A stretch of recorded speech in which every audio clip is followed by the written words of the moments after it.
Tengan muy buenos días, amados hermanos. Dios les bendiga. Les invito en esta mañana a abrir sus Biblias conmigo. En el capítulo 3 del Evangelio de Mateo estaremos en los versículos del 1 al 12 en este mensaje titulado El Heraldo del Rey. Dice así la bendita palabra del Señor. En aquellos días vino Juan el Bautista predicando en el desierto de Judea y diciendo: Arrepentíos, porque el reino de los cielos se ha acercado. Pues este es aquel de quien habló el profeta Isaías cuando dijo: voz del que clama en el desierto, preparad el camino del Señor, enderezad sus sendas. Y Juan estaba vestido de pelo de camello y tenía un cinto de cuero alrededor de sus lomos, y su comida era langostas y miel silvestre. Y salía a él Jerusalén y toda Judea y toda la provincia de alrededor del Jordán, y eran bautizados por él en el Jordán, confesando sus pecados. Al ver él que muchos de los fariseos y de los saduceos venían a su bautismo, les decía: generación de víboras, ¿quién os enseñó a huir de la ira venidera? Haced pues frutos dignos de arrepentimiento, y no penséis decir dentro de vosotros mismos: a Abraham tenemos por padre. Porque yo os digo que Dios puede levantar hijos a Abraham aún de estas piedras. Y ya también el hacha está puesta a la raíz de los árboles. Por tanto, todo árbol que no da buen fruto es cortado y echado en el fuego. Yo a la verdad os bautizo en agua para arrepentimiento. Pero el que viene tras mí, cuyo calzado yo no soy digno de llevar, es más poderoso que yo. Él os bautizará en Espíritu Santo y fuego. Su aventador está en su mano y limpiará su era, y recogerá su trigo en el granero, y quemará la paja en fuego que nunca se apagará. Oremos, hermanos míos. Señor y Padre, damos las gracias en esta mañana. Alabado y bendito sea tu nombre, porque eres bueno. Alabado y bendito seas por siempre, Señor. Como hemos cantado, Señor, queremos engrandecer tu nombre, exaltarte, Señor, porque tú eres digno. Señor, te pedimos que nos des un corazón que pueda abrazar, Señor mío, que pueda de manera pura y limpia, Señor, alabar tu nombre. Te pedimos en esta mañana, Padre, que nos concedas oídos para escuchar tu verdad, oídos para escuchar las palabras de Cristo, ojos para verle. Señor mío, te pedimos que produzcas en nosotros ese arrepentimiento que te agrada, ese arrepentimiento genuino, Señor. Padre, te pedimos todo esto para la gloria de tu Hijo Jesucristo, y en su nombre oramos. Amén. Pueden tomar asiento, amados hermanos. Estamos ya entrando en esta mañana al capítulo 3 de Mateo. Hemos empezado esta serie en todo el Evangelio de Mateo. Empezamos obviamente en el capítulo 1, en donde vimos la genealogía de Jesucristo.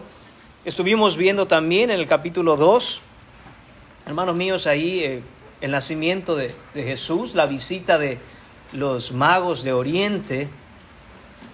La semana pasada concluimos el capítulo 2 hablando un poco de esta masacre del rey Herodes contra los niños, y cómo el Señor protege a su Hijo Jesucristo en medio de todo eso para darnos la salvación que él había prometido. Estamos hoy entrando, como dijimos ya, en el capítulo 3. Y hermanos míos, es triste y doloroso decirlo, pero la realidad es que la iglesia de hoy se encuentra en una crisis en medio de la cual apenas se distingue el evangelio. La mayoría de las iglesias locales hoy en día están llenas de muchas cosas. Y cuando digo iglesias locales, hermanos, a veces es necesario también decir que iglesias entre comillas. En el mejor de los casos, hermanos míos, debajo de todas esas tantas cosas que se encuentran en las iglesias de hoy, quizá podamos encontrar algunos escombros perdidos de la verdad. En medio de un mundo que suaviza el pecado y minimiza el señorío de Jesucristo, debemos regresar al corazón mismo del mensaje del evangelio. Ese es algo que todos nosotros aquí en nuestra congregación, en nuestra iglesia local, debemos tener claro. Hay que volver al corazón mismo del mensaje del evangelio. ¿Y cuál es este? Hermanos míos, el llamado al arrepentimiento. Nuestro pasaje de hoy nos confronta con una declaración contundente pronunciada por un hombre de Dios que se negó rotundamente a arrodillarse ante el espíritu de la época. Ese es Juan el Bautista. Esta voz que clamaba en el desierto, hermanos míos, no vino para entretener a nadie.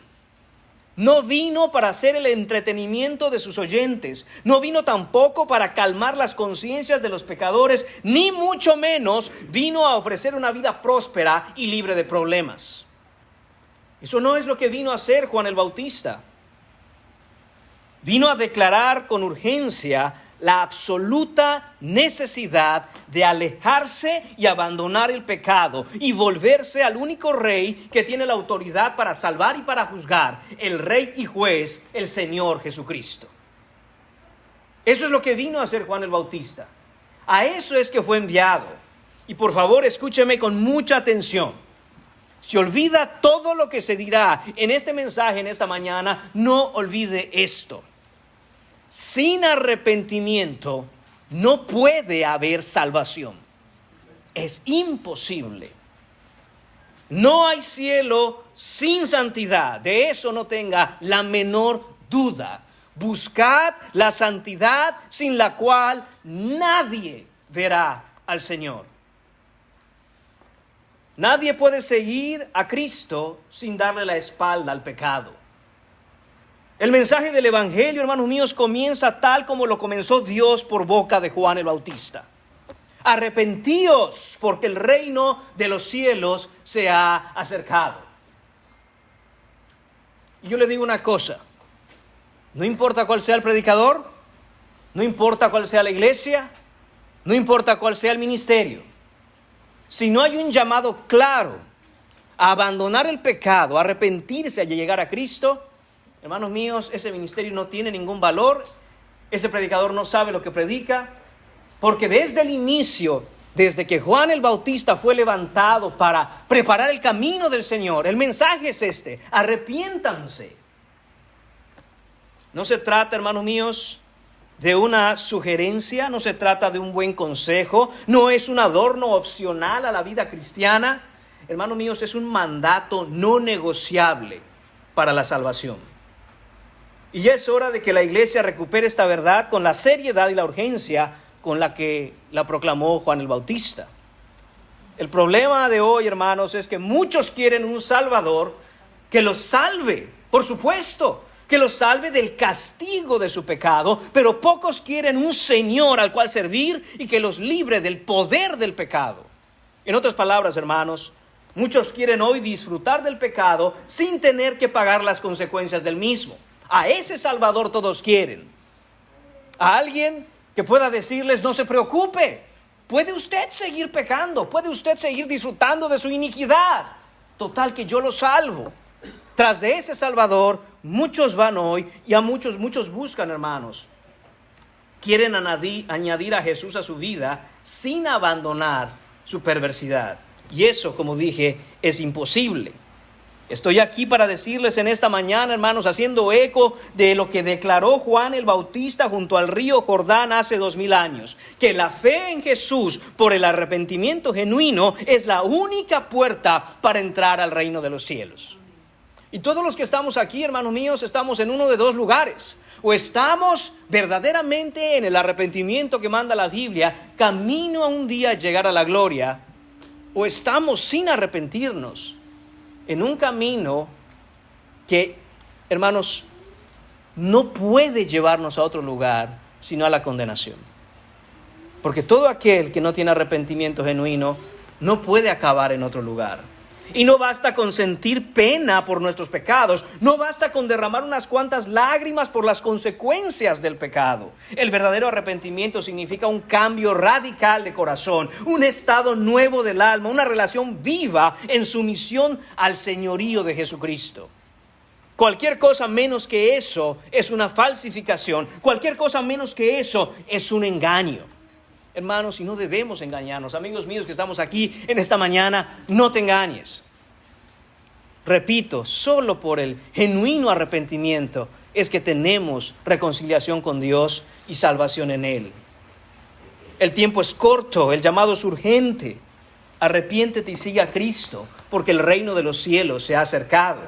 Que seamos, oremos hermanos, un pueblo que escuche este llamado con un corazón contrito, una resolución inquebrantable de vivir para la gloria del Rey Jesús.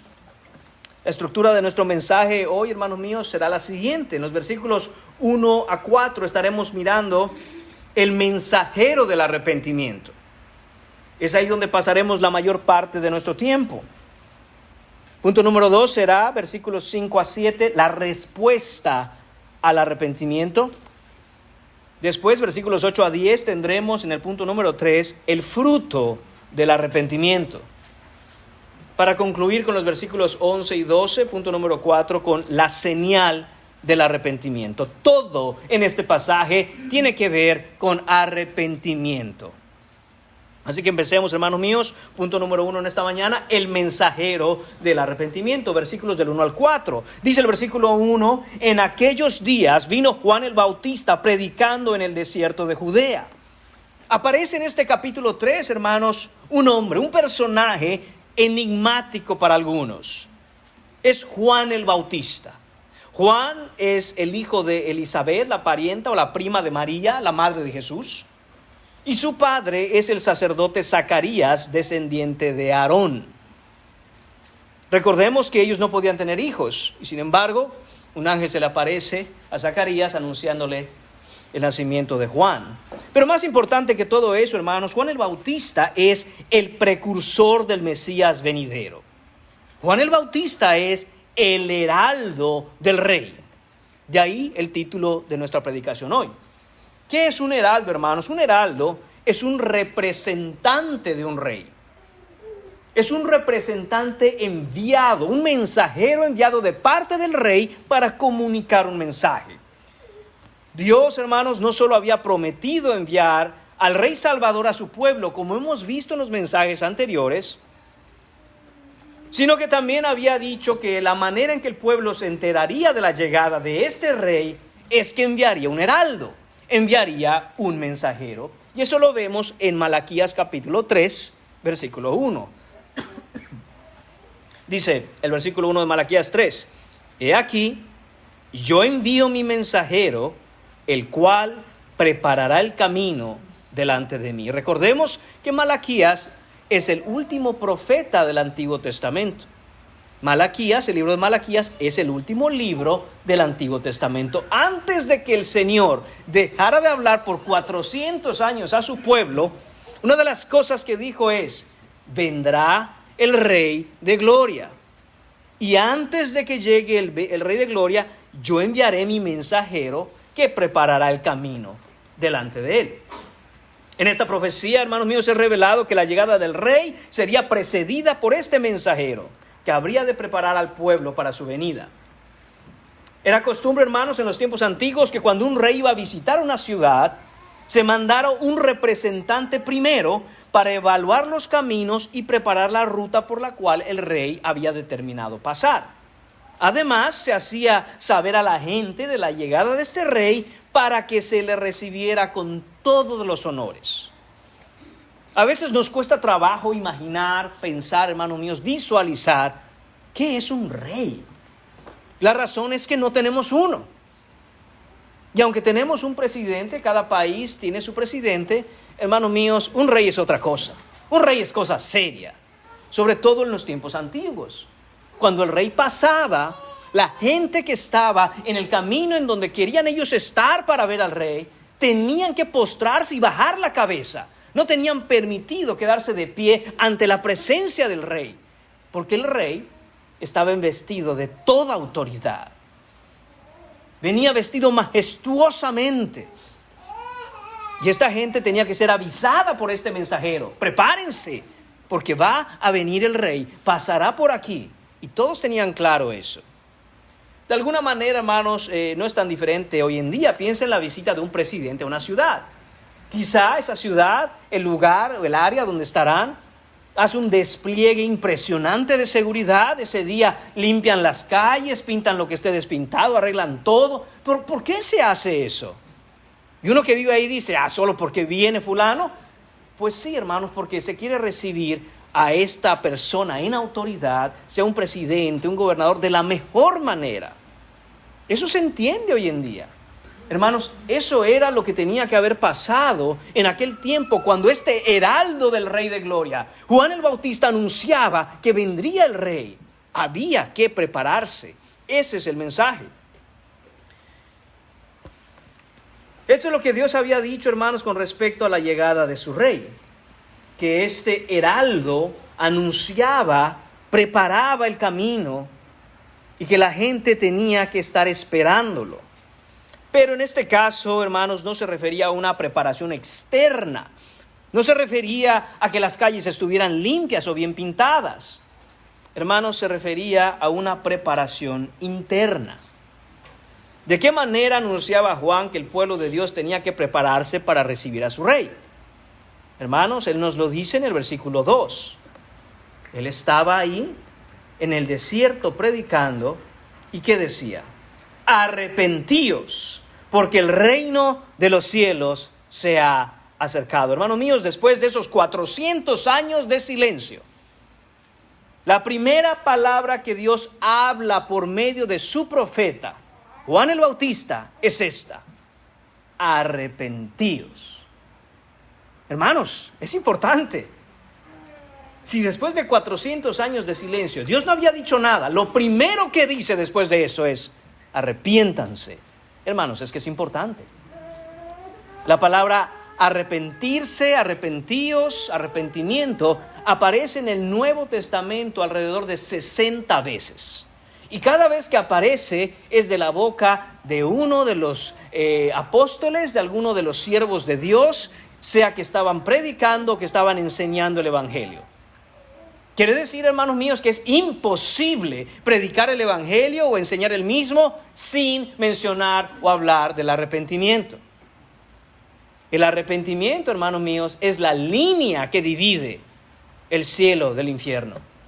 El arrepentimiento, hermanos míos, es esencial para la salvación. El arrepentimiento es la preparación para recibir al Rey Salvador, para recibir a Jesucristo. Siendo que este Rey Jesucristo es el único que salva, hermanos, la importancia del arrepentimiento es literalmente de vida o muerte. Entonces, hermanos, vemos que es muy necesario un entendimiento claro de lo que es el arrepentimiento bíblico. Y tenemos que tomar acción al respecto, porque ese es el mensaje de Juan: arrepiéntanse. Así que nos tomaremos un tiempo, hermanos, hablando del arrepentimiento. Muchos hemos escuchado esa palabra, muchos tenemos una idea de lo que es el arrepentimiento. Pero, hermanos, ¿qué es lo que la Biblia enseña acerca del arrepentimiento? Porque muchas veces consideramos que el arrepentimiento es un simple remordimiento de conciencia. Es como que tomamos una decisión y esa decisión que tomamos nos damos cuenta que era la equivocada y dices: ay, me arrepiento de haber tomado esa decisión. Pero ese es el arrepentimiento que Juan está predicando. Ese es el mensaje que Dios está hablando después de 400 años de silencio por boca de su profeta. ¿Es eso lo que tenía que decir la gente? Decir: ay, es verdad, nos hemos equivocado. ¿Cuánto lo siento?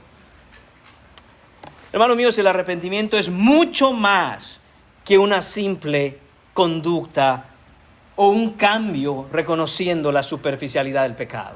Es mucho más que eso. No es menos que eso, pero es mucho más.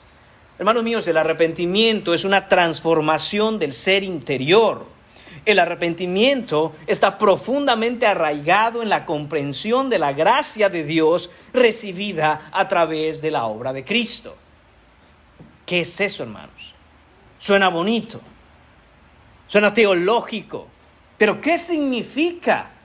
Aún si aprendemos a decir esto: oh, ya sé qué es el arrepentimiento.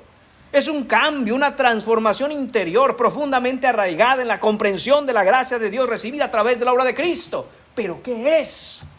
¿Cómo se hace? ¿Cómo se vive? ¿Cómo se mira una persona que está arrepentida, hermanos? El arrepentimiento, en su sentido último, tenemos que entender, es un cambio. Algo cambia en la persona. Hay un cambio, pero ¿cambio de qué? Es un cambio, hermanos, del ser interior. Hay algo dentro de nosotros que ya no va a ser lo mismo una vez que nos arrepentimos para salvación. Este cambio es un cambio radical. ¿Qué significa eso de radical? Significa, es un cambio de raíz. Imagínese usted un árbol. El árbol tiene sus raíces profundas dentro de la tierra y no las vemos. Bueno, también nuestra alma, nuestro espíritu, lo que somos, hay algo que no podemos ver. Y ahí en donde no podemos ver ocurre una transformación o un cambio. ¿Cambio de qué? Cambio de corazón.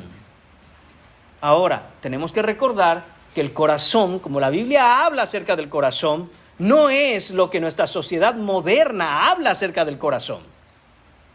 Nuestra sociedad moderna habla del corazón como aquel lugar en donde sentimos. Está relacionado más que nada con el amor.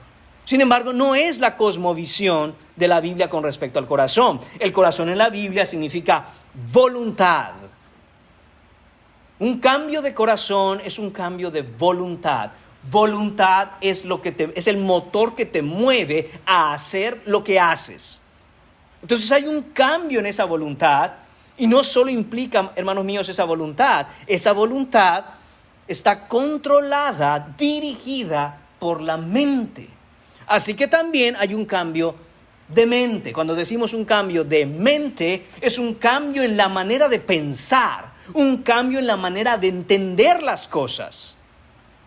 Antes de venir a Cristo, antes de una persona verdaderamente estar en el Señor siendo salvo, pensaba de una manera, entendía las cosas de cierta manera. Después del verdadero arrepentimiento, el arrepentimiento bíblico, ahora pensamos de otra manera.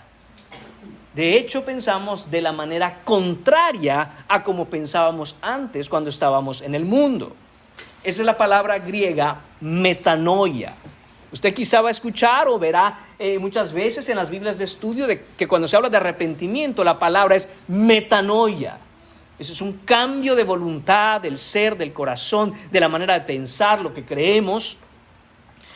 Hermanos míos, como resultado de este cambio va a surgir una cosa en nosotros. ¿Qué es eso? Va a surgir un deseo de alejarnos del pecado para acercarnos a Dios. Note lo importante que es el orden. Primero se da el cambio de voluntad, primero se da el cambio en la manera de pensar, primero se da ese cambio de corazón. Y como tengo ahora un corazón diferente, y ese corazón controla mi voluntad, ahora lo que yo deseo no es pecar. Porque lo que surge de ese corazón es ir hacia Cristo Jesús. Ir y buscar del Señor, abandonar el pecado. ¿Se da cuenta que no es simplemente deja de pecar? Hay personas que pueden dejar muchos vicios y pecados. Y gloria a Dios, es mejor dejar vicios y pecados que seguirlos teniendo. Pero tenga usted por seguro una cosa. Ese cambio de conducta externa no implica necesariamente que usted haya tenido un cambio de corazón.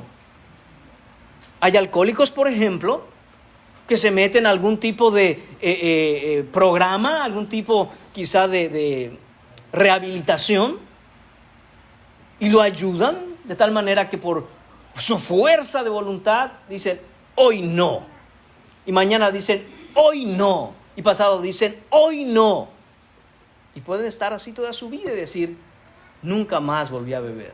Pero la pregunta es, ¿hubo un cambio de corazón obrado por el Señor? De tal forma que al cambiar esa voluntad, ahora tu deseo es no pecar. Esa es la verdadera pregunta, hermanos míos. El arrepentimiento no es una acción que realizamos, no es una conducta o un tipo de comportamiento, sino que es la condición interior en el estado del alma. Es una postura espiritual de humildad y quebrantamiento al reconocer la gravedad, y yo diría, hermanos, la monstruosidad de vivir ofendiendo a Dios y de estar en enemistad contra el Dios que es santo. Eso es verdadero arrepentimiento. Empiezo a darme cuenta, ahora empiezo a tener ojos y mente para entender lo grave que es vivir en contra de Dios, vivir en enemistad con Dios. Y cuando decimos, hermanos, ofender y vivir contra el Señor, contra Dios que es santo, hermanos, pienso y estoy convencido de que cuando lo analizamos a profundidad, esto es una verdadera monstruosidad. Es necesario entender que la muestra que Dios da al hombre de esta realidad, la manera en que Él nos comunica, mira qué feo es vivir contra el Señor. Mira lo monstruoso que es vivir en contra de lo que el Señor ha mandado. ¿Es qué cosa? Es la relación de la humanidad para con su Hijo Jesucristo. ¿Tú quieres ver qué tan pecador eres? ¿Tú quieres saber qué tan perverso es el ser humano? Mira qué hizo la humanidad con el Hijo bello, amado y precioso que es Jesucristo, y el Señor nos lo dio en un bebé. Hace falta ser un verdadero monstruo para que el Dios del universo encarne en forma humana en un hermoso bebé.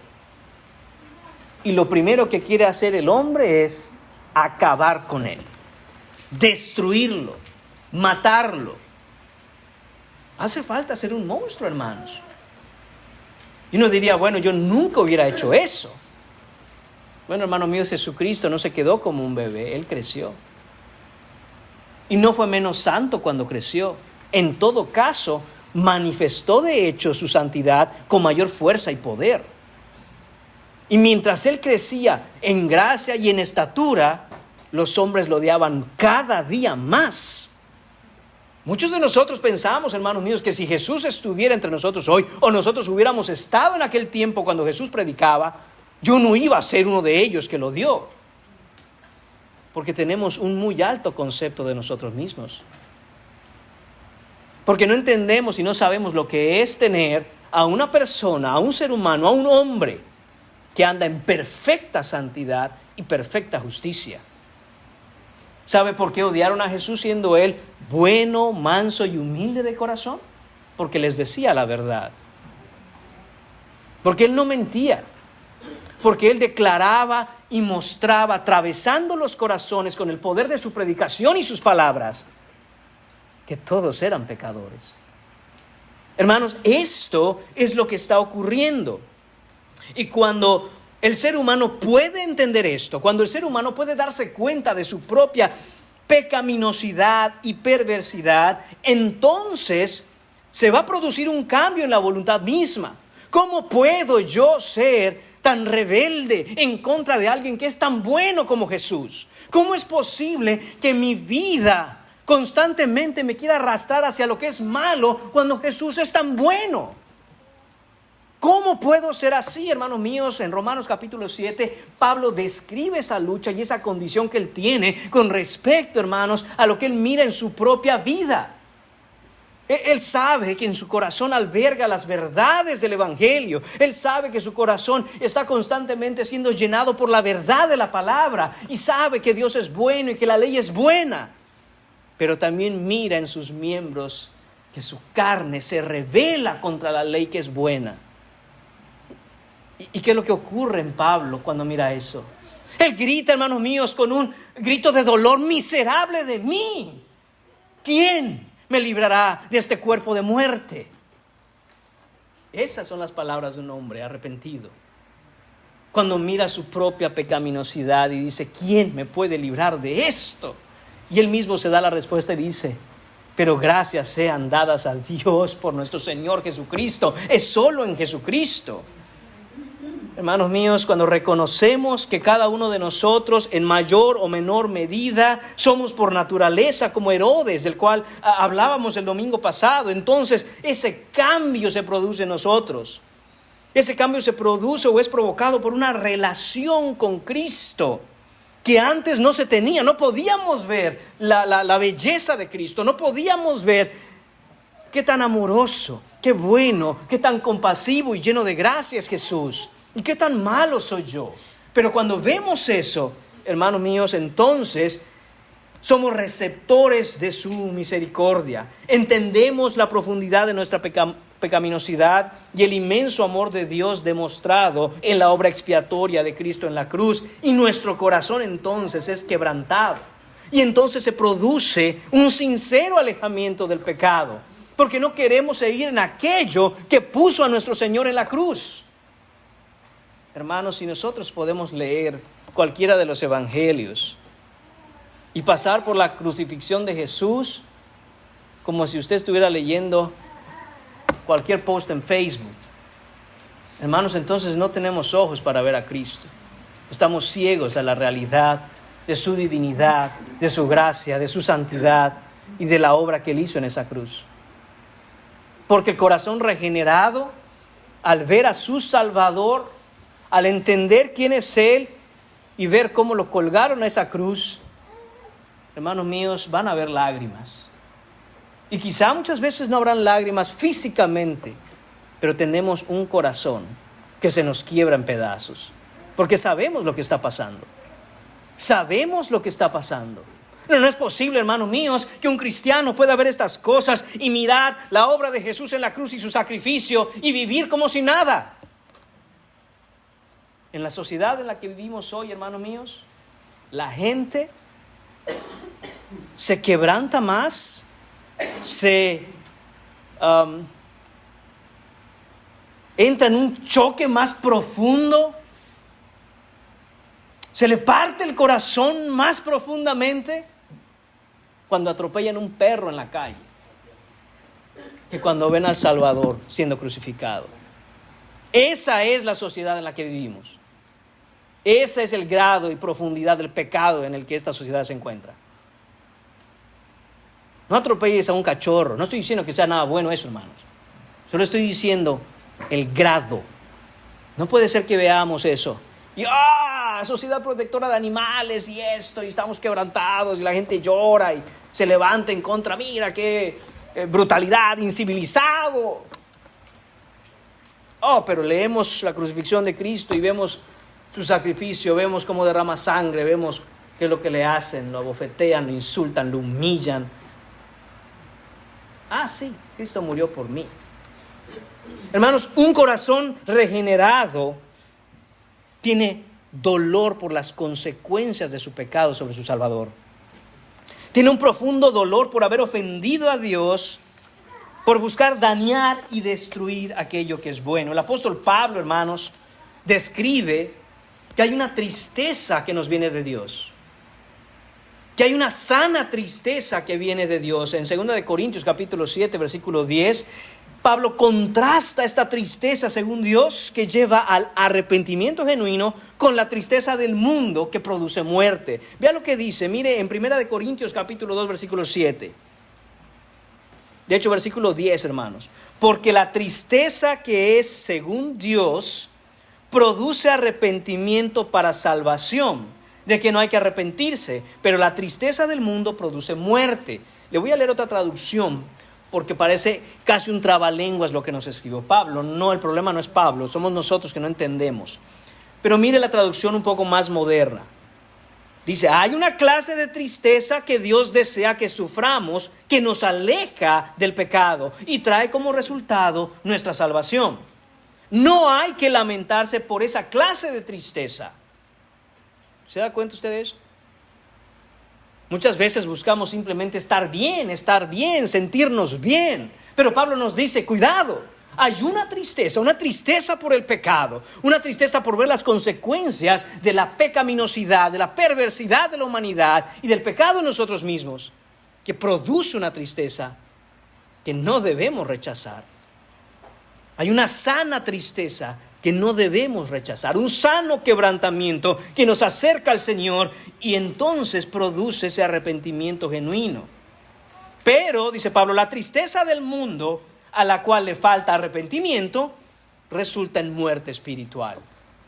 Después de analizar, hermanos, mientras estudiaba para este mensaje, esta frase que dice, pero la tristeza del mundo a la cual le falta arrepentimiento resulta en muerte espiritual, me doy cuenta de una cosa. Eso es lo que hoy en día la sociedad moderna llama estar deprimido. ¿Qué le pasa? Es que está deprimido. Está deprimido. ¿Qué es eso? Ese término no se empleaba en nuestra sociedad sino hasta hace 50 o 60 años. Quiere decir que a partir de los años 50 o 60 todo el mundo anda deprimido. Y antes de los años 50 o 60, ¿qué pasaba? No había ningún deprimido. Ahora, eso no quiere decir, hermanos, que no haya un sentimiento de tristeza, dice Pablo. Que cuando uno mira el mundo, lo difícil que es vivir, la realidad de un mundo caído, los problemas que enfrentamos, la enfermedad, hermanos, cualquier tipo de cosa, dice, oye, eso va a producir algo en tu vida. No podemos decir, no, no pasa nada, todo bien, bendecido hermano, amén, amén. No, hay momentos que se sufre como cristiano y se sufre mucho. Pero cuidado de que no sea un sufrimiento sin esperanza. Cuidado de que no sea un sufrimiento, hermanos míos, que en lugar de llevarnos a un verdadero arrepentimiento y un dolor, un quebrantamiento sano por el pecado, y buscar a Dios siendo Él la única esperanza, vivamos como los que no tienen esperanza. Entonces le van a decir hoy en día, usted está deprimido. Viera que ese no es el problema peor. El problema peor es que el mundo dice, yo te voy a dar la cura para esa depresión, para esa tristeza del mundo. Tómese esta pastillita, le va a poner feliz. Hermanos, no hay ninguna pastillita para quitar la tristeza que viene del mundo, que produce muerte. Lo único que existe, hermanos míos, como la cura para una sana tristeza y quebrantamiento a causa del pecado, es creer en Jesucristo, es poner toda nuestra esperanza en Él. Hermanos, muchas veces pensamos que Cristo es lo único que necesitamos, y la realidad es que Cristo es lo único que tenemos. No hay otra cosa. No hay nada en donde podamos poner nuestros pies que sea firme, sino la verdad del Evangelio en Jesucristo. No hay nada más. Fuera de Él, nada existe, hermanos míos.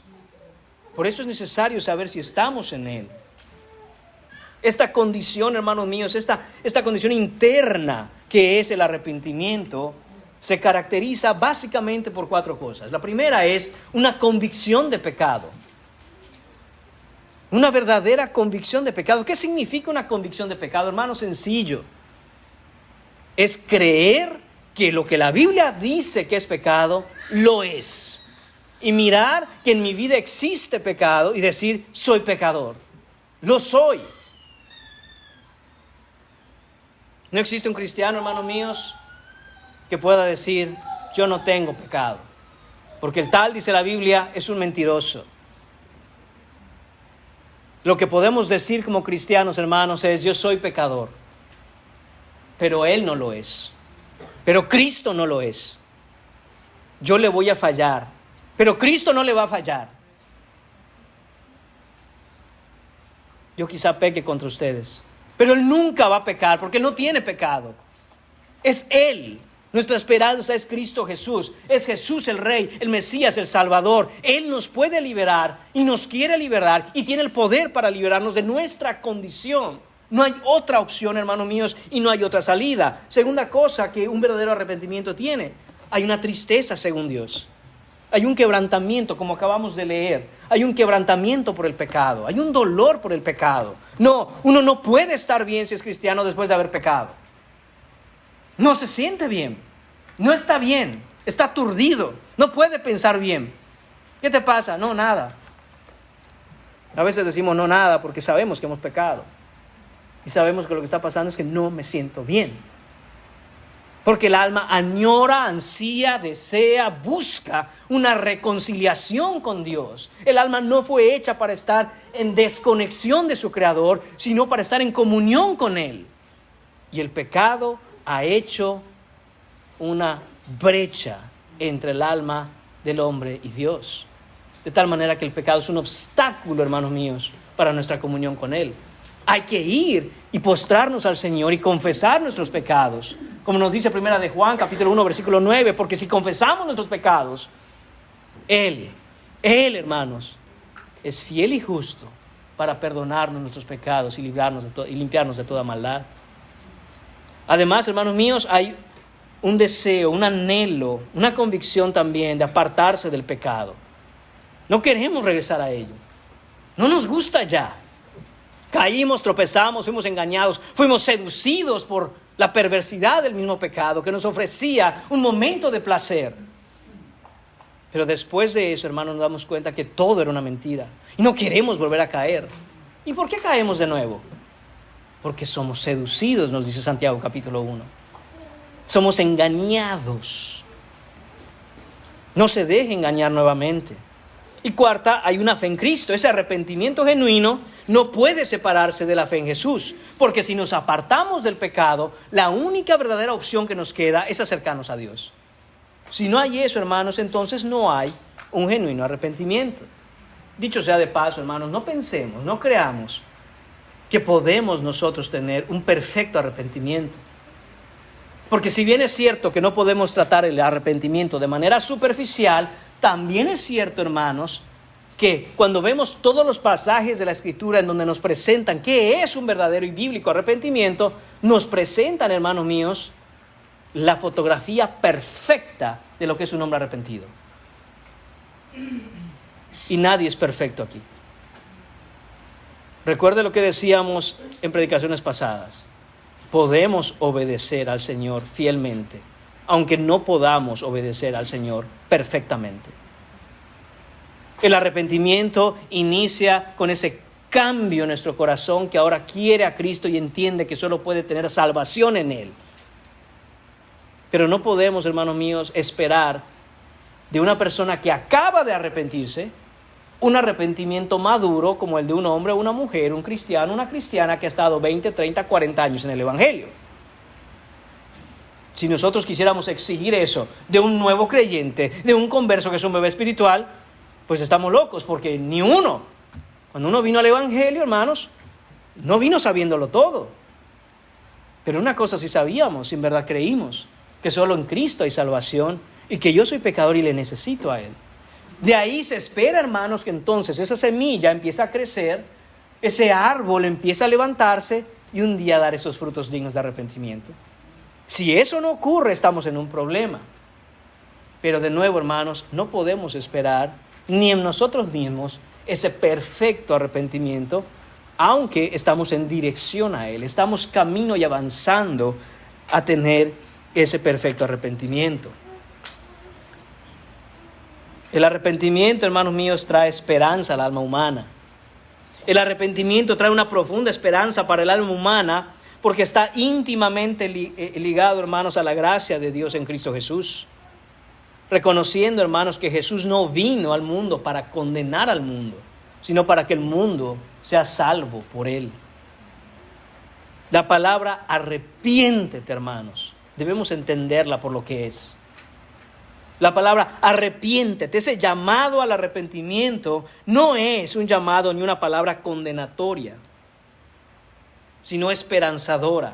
Porque es el Padre con los brazos abiertos diciendo, ven a mí, ven a mí. Eso es arrepiéntete. No se le dice arrepiéntete a alguien para ofenderlo, para lastimarlo, para hacerlo sentir mal, sino justo lo contrario.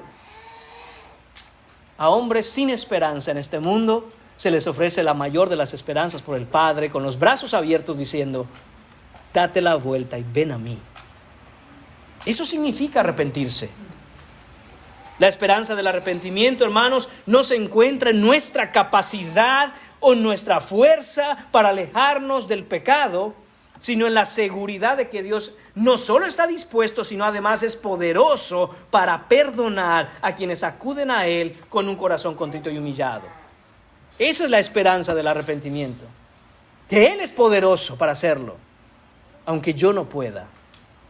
El Salmo 34:18 dice, cercano está el Señor a los quebrantados de corazón y salva a los abatidos de espíritu. Esa esperanza, hermanos, es la que trae este verdadero arrepentimiento. El arrepentimiento es la respuesta esencial que todos necesitamos dar a la gracia de Dios que nos es ofrecida en Cristo por el Evangelio. La esperanza del arrepentimiento no reside en el esfuerzo humano, sino en la suficiencia de la expiación de Cristo, quien nos asegura el perdón. Hermanos, no es lo que hacemos, es quienes somos en Él. No me malinterprete, sí habrán acciones, pero antes que acciones hay un cambio de identidad, hay un cambio en nuestro ser, en nuestra individualidad, hay un cambio en nuestra alma. Y esto, hermanos, es lo que está anunciando el heraldo del Rey.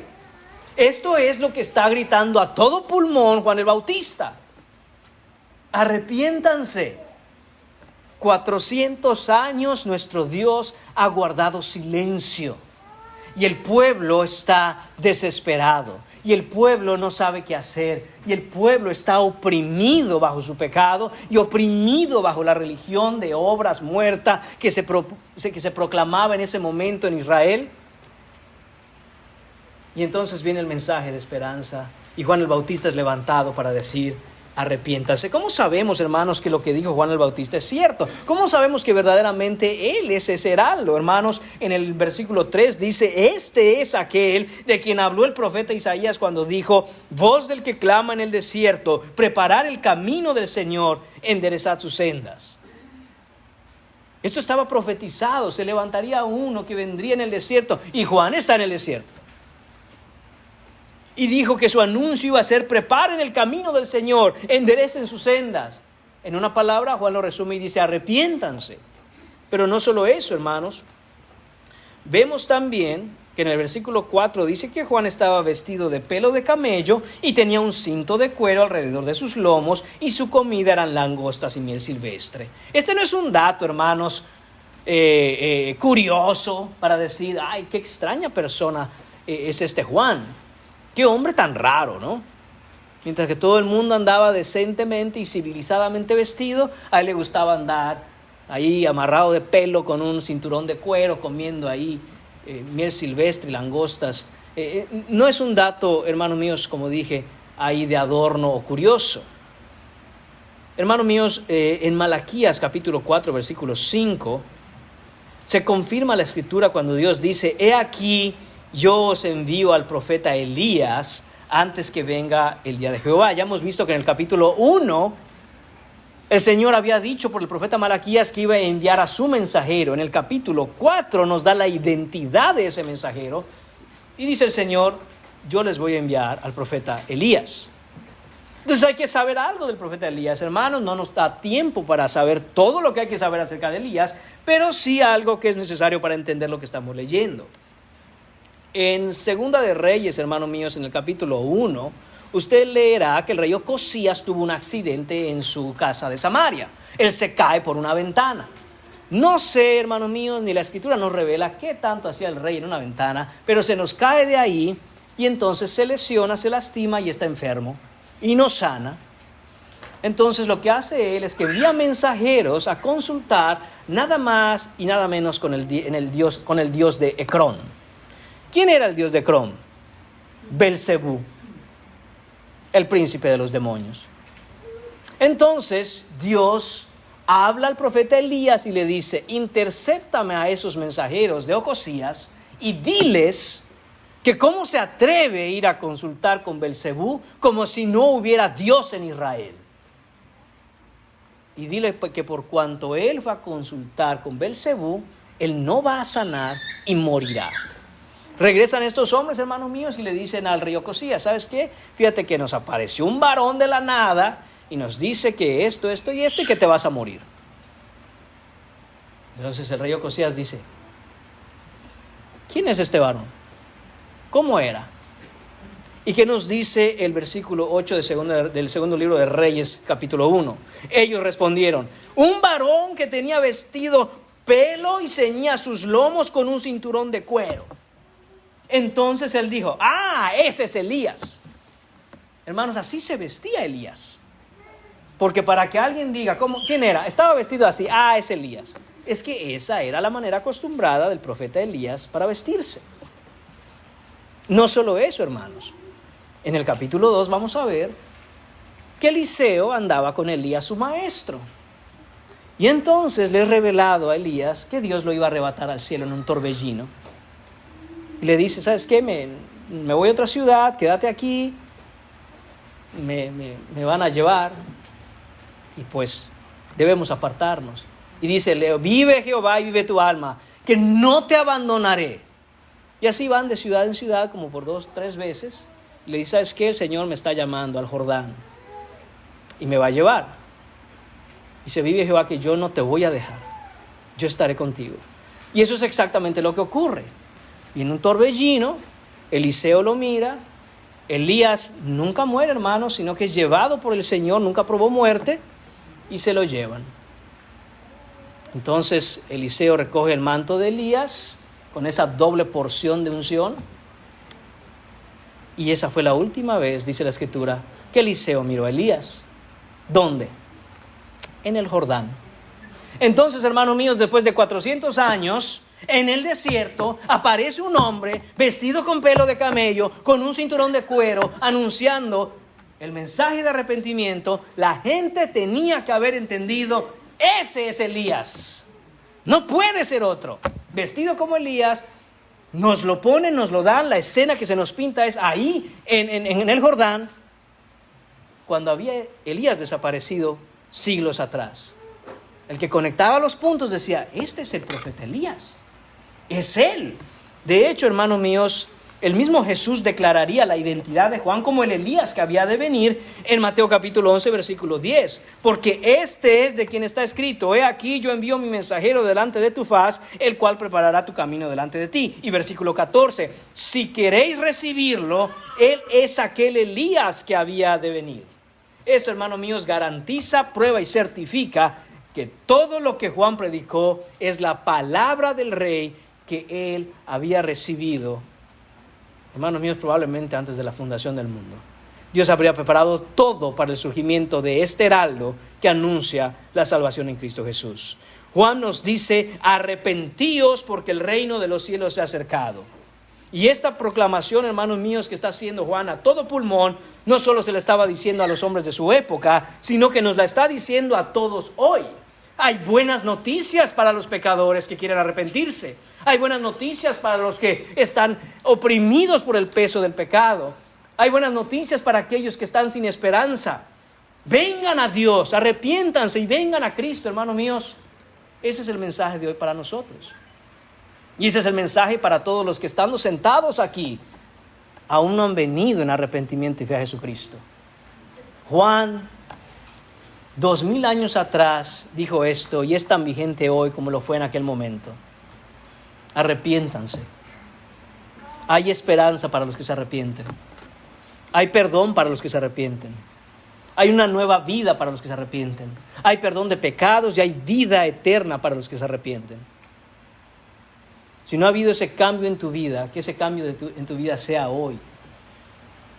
Cristo murió por pecadores como tú y como yo. Y conforme a las Escrituras fue sepultado. Y conforme a las Escrituras con poder se levantó al tercer día. Y volverá. Y cuando vuelva, hermanos míos, será el día más glorioso y de mayor gozo para aquellos que en Él creen. Pero va a ser el día de condenación y más terrible para aquellos que lo han rechazado. Ven en arrepentimiento y fe a Jesús hoy. Ese es, hermanos míos, nuestro punto número 1. ¿Qué vamos a hacer? Dios nos ampare, hermanos. Nos quedan 3. Punto número 2. Son mucho más breves, hermanos. La respuesta al arrepentimiento, versículos 5 a 7. Vemos aquí, hermanos, en los versículos 5 a 7, básicamente 2 grupos de personas. 2 respuestas ante el mismo mensaje. Primero leemos en el versículo 5, y salía él Jerusalén y toda Judea y toda la provincia de alrededor del Jordán. ¿Y qué estaban haciendo estas personas, hermanos? Dice que estaban siendo bautizados por Juan. Ellos estaban confesando sus pecados. Y ahí está ese primer grupo y esa primera respuesta ante el llamado al arrepentimiento. Esta gente reconocía que necesitaba un Salvador. Esta gente se daba cuenta de su necesidad, su urgente necesidad de ser salvado de sus pecados. Y se reconocía pecador. Iban donde Juan y decían, soy pecador y necesito un Salvador. Y él los bautizaba. Y eso era la evidencia de que ellos reconocían su pecado y su necesidad de Cristo. Pero también hay otro grupo. El versículo 7 dice, al ver él que muchos de los fariseos y de los saduceos venían a su bautismo, les decía, generación de víboras, ¿quién os enseñó a huir de la ira venidera? Este segundo grupo, hermanos, estaba conformado por los religiosos de la época. Ese grupo tiene 2 diferentes sectas. Están ahí los fariseos y están ahí también los saduceos.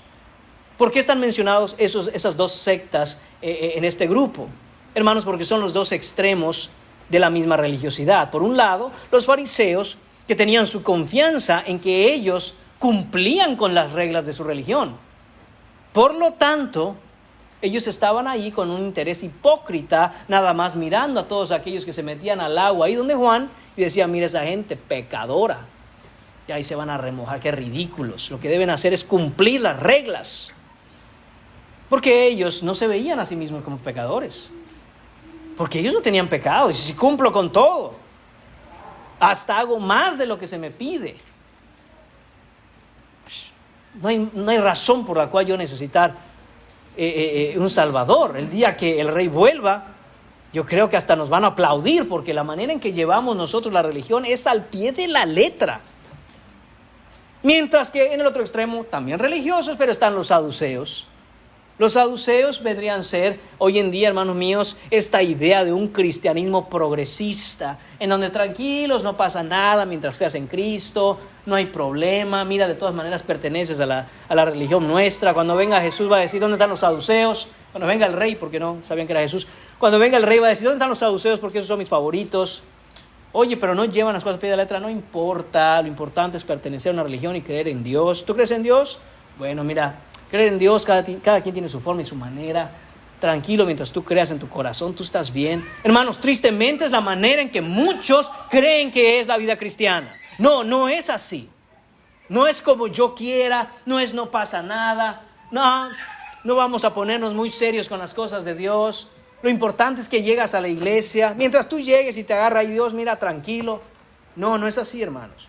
Estos dos extremos de la religión que se practicaba en esos días ponían a los hombres en la esperanza de que porque pertenecían a una religión, ellos estaban bien y no necesitaban un Salvador.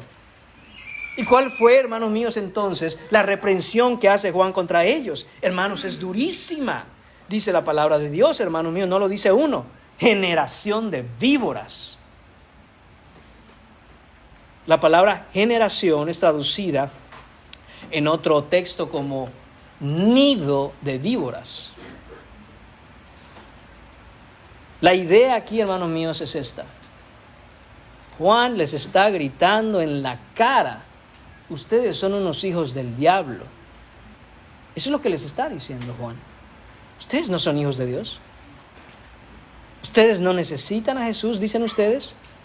Ustedes no quieren creer en el Señor, ustedes creen en ustedes mismos. Y no hay nada más satánico y diabólico que creer en uno mismo, en mi propia justicia, en lo que yo soy. Yo me puedo ganar el cielo. Y esa es la reprensión que hace Juan el Bautista. Sin miedo, sin que le tiemblen las piernas, sin temor a que se le vayan. Generación de víboras. Y luego les hace una pregunta retórica. ¿Quién os enseñó a huir de la ira venidera? ¿Quién les dijo que eso estaba bien? Noten la importancia que pone Juan el Bautista en esta reprensión con respecto a qué enseñanza están ustedes teniendo. Porque esto no es nada más de que ustedes se lo imaginaron. Alguien les está enseñando esto. La implicación aquí, hermanos míos, después de esa reprensión con respecto a quién les enseñó esto, después de haberles dicho generación de víboras, es que esa enseñanza es satánica. Confiar en la religión simplemente porque pertenezco a ella no es de Dios. Dice, ¿quién les dijo? ¿Quién les enseñó? ¿Qué enseñanza es esta? De que ustedes, por aquello que hacen, pueden evitar la ira de Dios sin Cristo. Nunca podemos, hermanos míos, creer simple y sencillamente que porque es que yo asisto a Iglesia Bautista Trinidad. Es que yo ahí estoy los domingos. No, examinaos a vosotros mismos si estáis en la fe. ¿O no os conocéis a vosotros mismos? ¿O no sabéis si estáis reprobados? Hermanos, el mandato de la Escritura es el arrepentimiento. Y una vez que nos hemos arrepentido, crecer en ese arrepentimiento y estar constantemente examinándonos para ver si verdaderamente estamos en Cristo. Porque no va a venir el Señor a ver quién se sentaba cada domingo en Iglesia Bautista Trinidad. El Señor va a ver quién está verdaderamente en Jesucristo. Y eso, hermanos míos, es lo que también va a suceder y nos va a decir Juan un poquito más adelante. Punto número 3 en esta mañana, versículos 8 a 10. El fruto del arrepentimiento. Lo que hace ahora Juan es seguir esta exhortación a los hombres religiosos Y les dice, haced pues frutos dignos de arrepentimiento. No es tu religión. No es una religión de obras muertas, simple y sencillamente porque eres un fanático religioso lo que te hace estar bien con el Señor. ¿Dónde están los frutos de ese arrepentimiento que dicen tener? ¿Dónde están los frutos? Juan el Bautista contrasta y confronta no solo la hipocresía de los fariseos, hermanos, no solo la hipocresía de los saduceos, sino que señala falsos sustitutos del verdadero arrepentimiento. ¿Cuáles son esos falsos sustitutos? Nos dice en el versículo 9, no penséis decir dentro de vosotros mismos, a Abraham tenemos por padre, porque yo os digo que Dios puede levantar hijos a Abraham aún de estas piedras. Hermanos, la confianza equivocada de los judíos en que ellos eran descendientes de Abraham, los tenían en una posición en donde ellos se sentían superiores a los demás. ¿Ven a esos gentiles? ¿Ven esas naciones paganas? Nosotros no somos igual que ellos. Nosotros somos una raza superior. ¿Por qué? Porque nosotros somos descendientes del padre Abraham, el padre de la fe, sin darse cuenta que ellos mismos están contradiciéndose en lo que dicen. Si verdaderamente fueran padres de Abraham, hijos de Abraham, entonces lo que su padre Abraham hizo harían. ¿Y qué es lo que hizo Abraham? Abraham creyó a Dios y su fe le fue contada por justicia. Él no buscó una justicia propia. Y sin embargo ellos decían, no, es que nosotros somos el pueblo elegido de Dios. Nosotros somos de la nación de Israel, no como esos samaritanos, no como esos gentiles, no como esos paganos incircuncisos. Nosotros sí estamos bien con Dios. Y dice Juan, eso no te sirve de nada. Esa confianza que tú tienes es tan nada para el Señor que si Él quisiera, de esas piedras muertas, secas, frías, puede sacar hijos. Hermanos, y nosotros tenemos que entender eso también. No podemos confiar en que es que mi papá era cristiano, es que mi mamá era cristiana. Sobre todo los jóvenes y los niños que están aquí. No es que yo desde niño iba a la iglesia. Hay quienes se atreven a decir, es que yo nací cristiano. No, nadie nace cristiano. Por eso es necesario nacer de nuevo, porque nadie nace cristiano. No es que mi papá siempre sirvió en la iglesia. Es que mi papá predicaba. Es que mi papá era el líder de alabanza. Nada de eso sirve como un elemento, como algo que presentar delante de Dios para decir, ya tienes unos puntitos extra. Cada persona, cada joven, cada niño tiene que arrepentirse de manera personal, individual y poner su fe en Jesucristo de manera real y viva. No puede haber pero es que desde niño me llevaban a la iglesia. Yo conozco la Escritura porque yo desde niño viera cómo me llevaban a la iglesia y ahí estaba yo sentadito escuchando. Muy bien. ¿En qué aprovecha eso? De mucho y de muchas maneras, porque como bien se dice, desde niño ha sido expuesto a las Escrituras.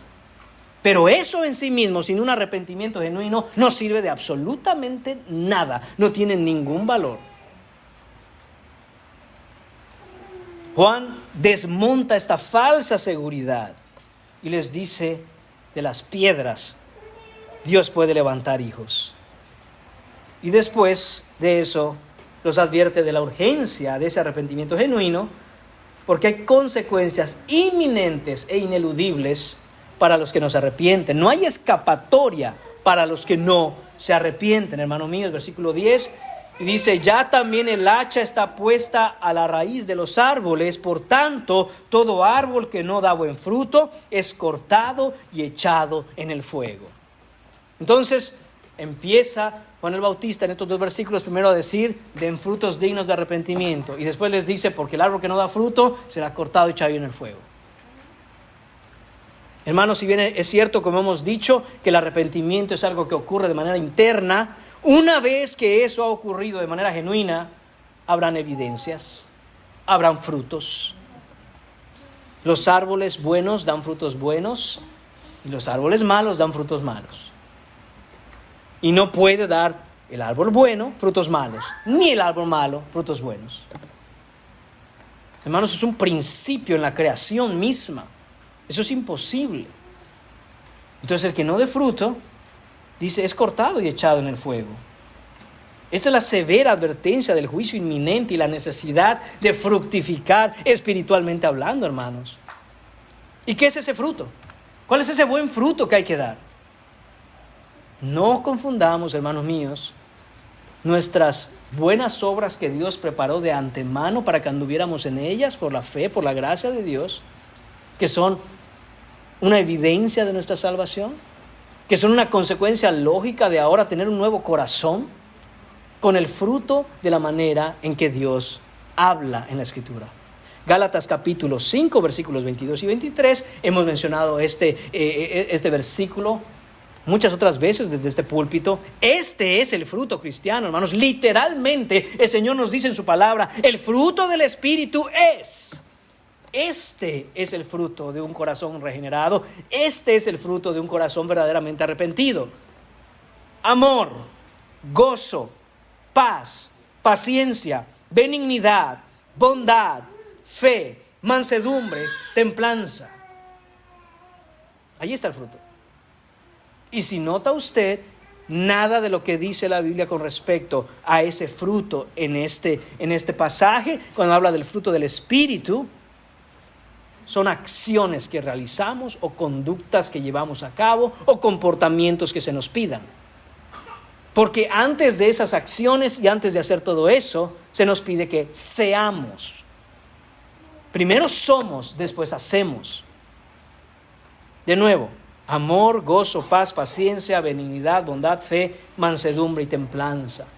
Son características, hermano mío, son elementos del carácter cristiano. Que dicho sea de paso, y de manera muy importante, esta es una descripción resumido del carácter de Cristo Jesús, de carácter de Dios. Ese es el fruto. El fruto es el carácter cristiano, cada vez siendo más bello como el carácter de Cristo.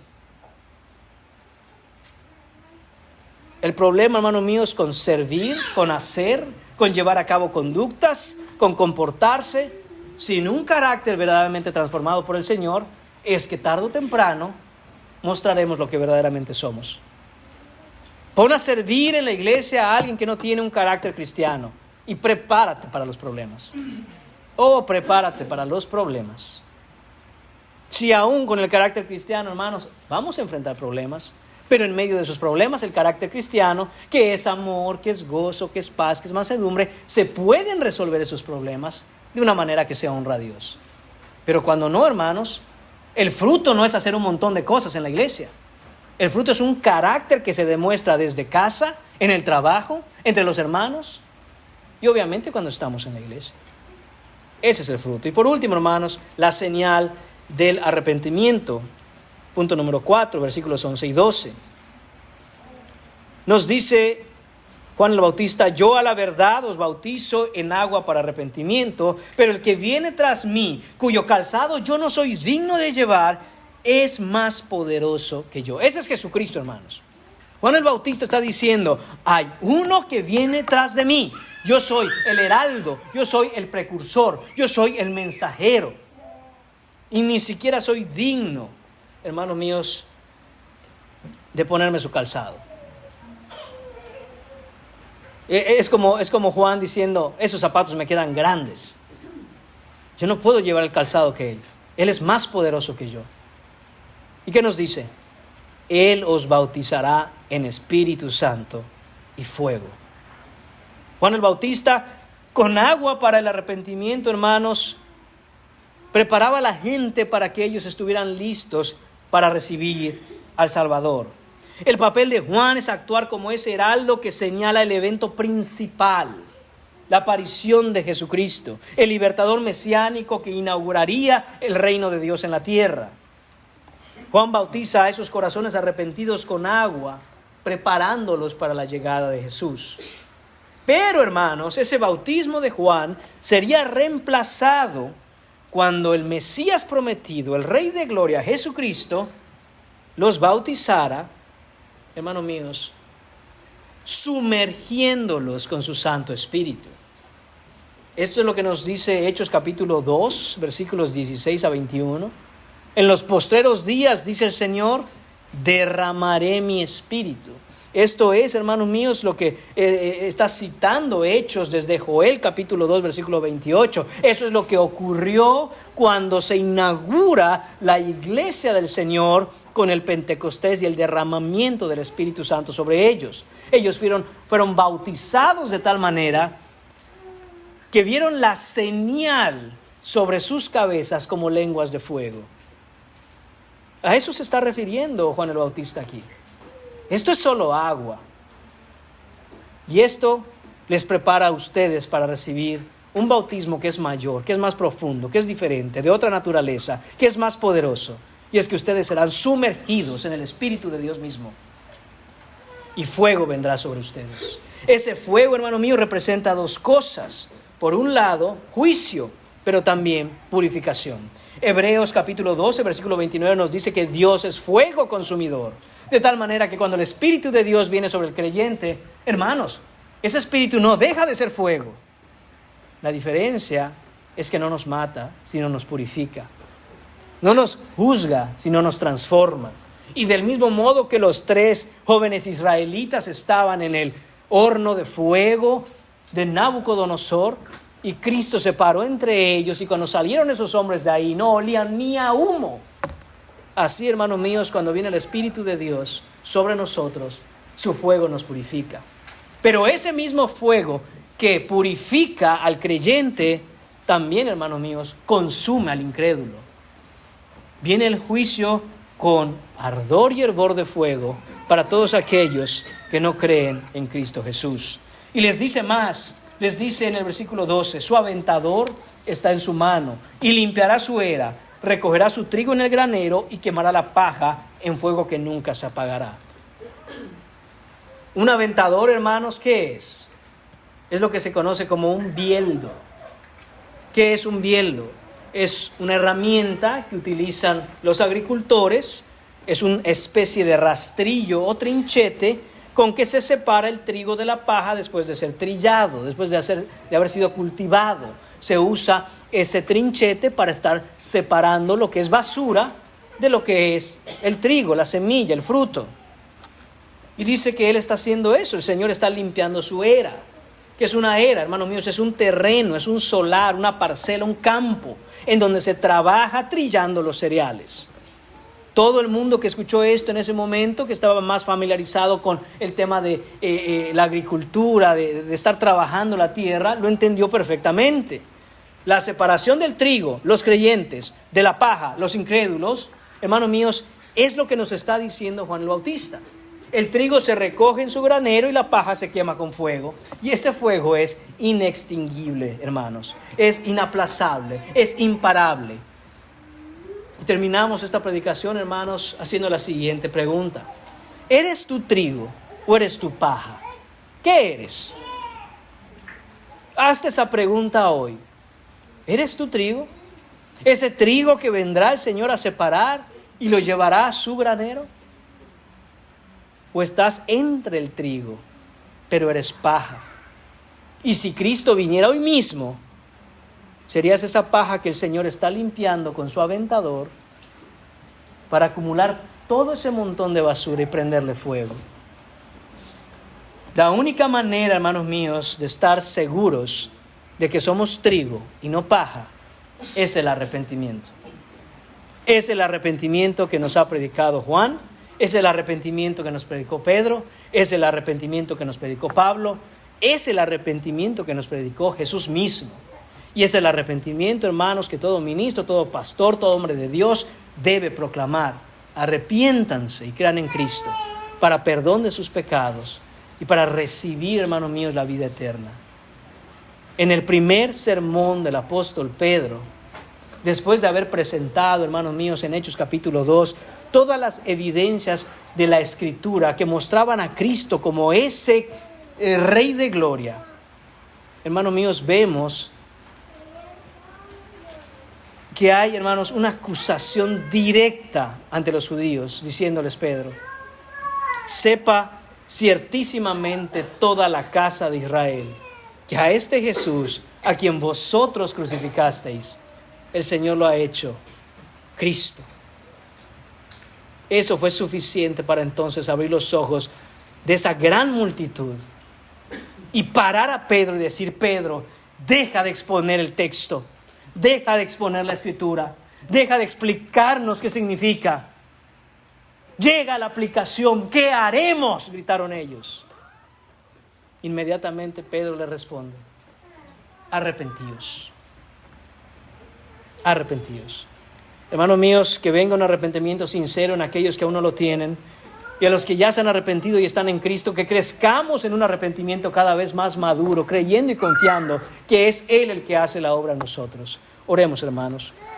Señor y Padre, te damos gracias por tu bendita palabra, Señor, y gracias, Señor, por enviarnos constantemente a tantos de tus heraldos y tus mensajeros que en nuestra vida han proclamado, Señor, el mensaje del arrepentimiento, siendo este mensaje, Señor, un mensaje de esperanza para todo aquel que vive en pecado, un mensaje de esperanza para apuntarnos a aquel que es bueno, un mensaje de esperanza, Señor, para ir corriendo, darnos la vuelta, cambiar y abrazarte a ti, Señor, como nuestro único Salvador y Rey.